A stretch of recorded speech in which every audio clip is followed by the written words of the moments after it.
মাছের মধ্যে রুই, শাকের মধ্যে কি বলেন তো, পুঁই দিয়ে মিলে একসাথে করবো ছুঁই ছুঁই। কুমড়ো, আলু, পুঁই শাক, কাঁচা লঙ্কা দিয়েছি দুটো, আর আদা বাটা, আর রুই মাছের মাথা দিয়ে কুমড়ো পুঁই শাক করবো। মশলায় নিয়েছি তেল, নুন, লঙ্কার গুঁড়ো, হলুদ গুঁড়ো, 5 ফোড়ন। প্রথমে মুড়োতে নুন হলুদ মাখিয়ে নেব। দেখো তবে আমি কিভাবে মাছের মাথা দিয়ে কুমড়ো পুঁই শাক বানাই। কড়াই তেল দিয়ে তেল গরম হলে মাছের মাথাটা ফ্রাই করে ভেজে নেব।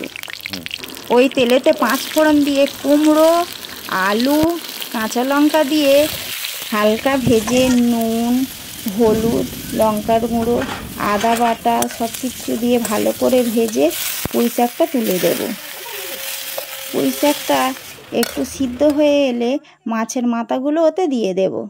এবার ভালো করে নাড়তে থাকবো, ওর জল বেরোতে থাকবে, আমি একটু চাপা দিয়ে দেব। এদিকে আমার রান্নার মাঝে বৃষ্টিও এসে পড়েছে, তাই আমার ঘরের ভেতরে রান্নাঘর চলে এসছে।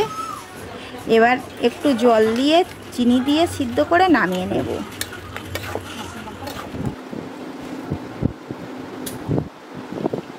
কষা